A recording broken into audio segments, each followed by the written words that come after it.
from some of our colleagues. First of all, Ashley Carmen. Come on down, Ashley. What I want you to hear very quickly, this will be a short talk, but I want you to hear from one of your colleagues a heartwarming story about staying in the faith, staying true to your mission, believing and trusting in God. And every one of you in here have had a lot of challenges, right? You've had financial challenges, some of you have had health challenges, some of you have marital challenges, some of you have had educational challenges. So you all had challenges. But I want you to hear a heartwarming story from Ashley Carmen. She originally is from North Carolina. Her husband Matthew's in the Air Force. They have 3 children. As most of you know, if you come from military families, you have to move around a lot. And lots of times you don't move when you want to. You move when the government tells you you're going to move. So that interrupts your family. It interrupts your educational process. So they came here to Charleston kind of unexpected a few years ago. She had began college at another location, and so she enrolled at CSU primarily because of our vision of our school, integrating faith and learning, leading, and serving. So this is what I want you to hear, is I want you to hear Ashley's story today and think about yourself and some of the challenges you've had. And as you leave here, you're going to be able to help other people meet some of their challenges. So Ashley, please share with us. Give Ashley.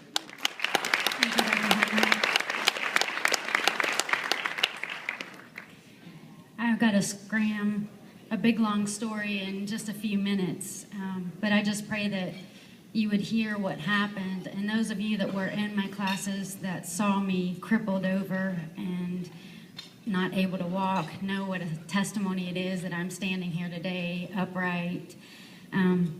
But my first semester at CSU, I was diagnosed with some spine issues, and I went through and had spinal injections done on my neck, and it worked for just a short amount of time.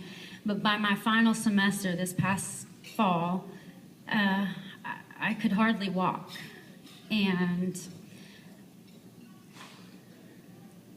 my professor, Dr. Nancy Bandiera,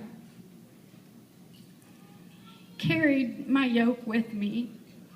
And the Bible says in Matthew, Jesus says, "Come to me, for my burden is light and my yoke is easy." And my teacher, my professor, cared so much for me that she prayed and helped me carry that burden. She helped me carry that yoke. And what's so special about a yoke is that it's not meant to be carried alone. It's meant to be carried by 2 oxen. And she happened to be in the president's office, and she was sharing her burden for me with Miss Ethel in there. And Katie Nell and Miss Faye they both heard her, the burden for what I was experiencing, because she said, "I have this student in my class and she has 3 little girls and she can't hardly walk, and I'm so scared, and she's facing leukemia. The doctors think that she has leukemia. What's going to happen? Is she going to die? What's going to happen? What's going to happen?" And guys, I can tell you that as an adult student, I was grandmama of the class, but it was really incredible. But a moment came when I couldn't take anymore. The pain was so severe.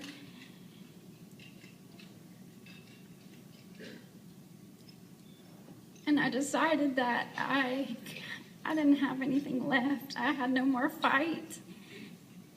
I couldn't fight anymore. And I had a bottle of pills in one hand and a drink in another. And at that very moment, my classmates from that class sent text messages out of nowhere at that exact moment saying, "Don't give up. We're praying for you. Fight, fight, fight. You're strong. You can do it."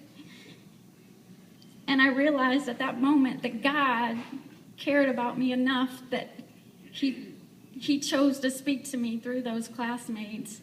And I laugh because I got a text from Jason Clatworthy, and he's a baseball player, but I was thinking to myself, why in the world would he text me? I'm an old lady, you know, and it was quite interesting just to see how he, you know, I mean, because he was one of the key people that just said, you know, don't give up. I have faith in you. You're a strong woman, and God has big plans for you.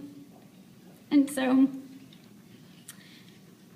I was aware of the vision here at CSU. I heard the radio commercials. You see it printed everywhere on everything, and it says integrating faith through learning, leading, and serving. And that is what drew me here, because I knew that I could share my faith, and I didn't have to be ashamed of my faith. But I never thought that I would see it in an educational setting. But the very last class of my undergraduate degree, Dr. Bandiera, if I could address my class and share with them what their text had meant to me, and that it basically saved my life because I had run out of hope, and God used them, and glory be to Him that they used Him. But that class is a class that I'll never forget. I feebly, barely able to walk. I was very crippled over. Went to the front of the class and I shared my story, and I said, you know, guys, I was at the point of the cliff that I was about to just jump off, and you guys like texted and said, we care and we're praying for you and we think the world of you, and you're strong, keep the faith, keep on going, you got it, you can do it. And I asked Dr. Bandiera if I could pray over the class, and you know, I just asked God's blessings for their futures, and that they would remember this moment then, that if they got to the point of thinking that there was no hope, that they would think back to this old lady standing in front of them, crippled and everything, that I was graduating because they put their faith and they inspired me. And I saw that situation, and Dr. Bandiera called forward A.J. Matthews, and he was the president of the Communications Association because she was aware of his strong faith, and you know, just to pray for me. And I couldn't stand up any longer because I was so weak. And I ended up on the floor on my knees, and she said, you know, guys, if you want to reach your hand in agreement, feel free to reach your hand. If you want to sit in your seat, sit in your seat, you know, but AJ, do you mind coming to pray? And what happened behind me, I was so overwhelmed, guys. You have no clue what it means and why this will never, ever, ever be a forgotten day in my life. But every single student in that classroom, every single student was around the floor praying for me with their hands laid on me, and they were all there with me.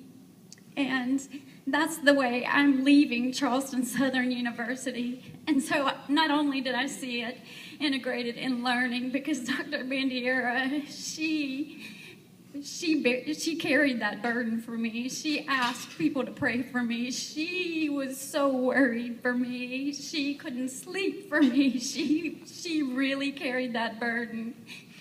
And so to see all those people around me on the floor, it was an incredible experience. And I saw it in leadership, and I saw it in service when my co-students came forward and prayed for me. It made me realize that God is a big God and that He can do incredible things.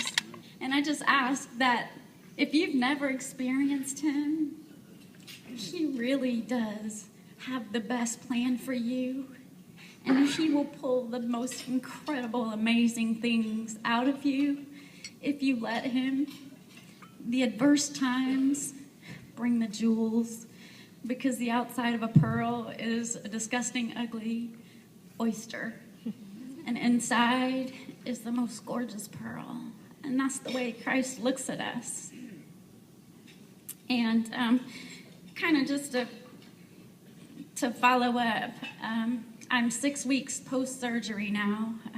So 8 weeks ago, I died, and my husband resuscitated me. They called 911 under full arrest as my 3 girls stood on watching. And it was a difficult thing because I thought, dear God, I told you I'm at the end and I have nothing left. And 2 weeks later, I was rushed into this major surgery with my neck. And to God be the glory, I stand here today upright, not crippled. I can walk.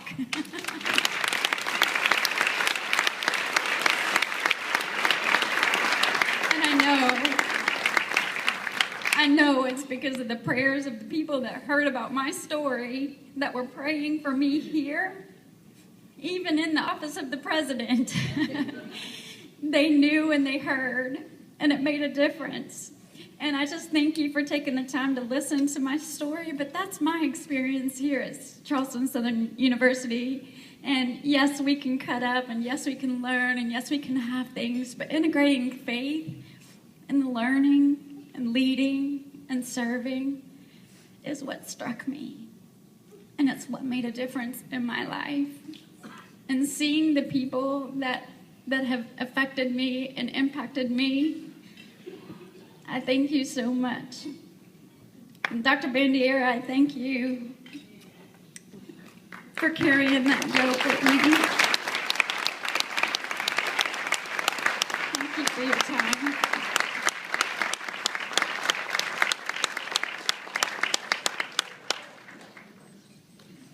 And that's what Charleston's all about. I hope that inspires you as you leave with some of the challenges you have. You can be an inspiration to somebody else, just like our students were to her. Now, let me introduce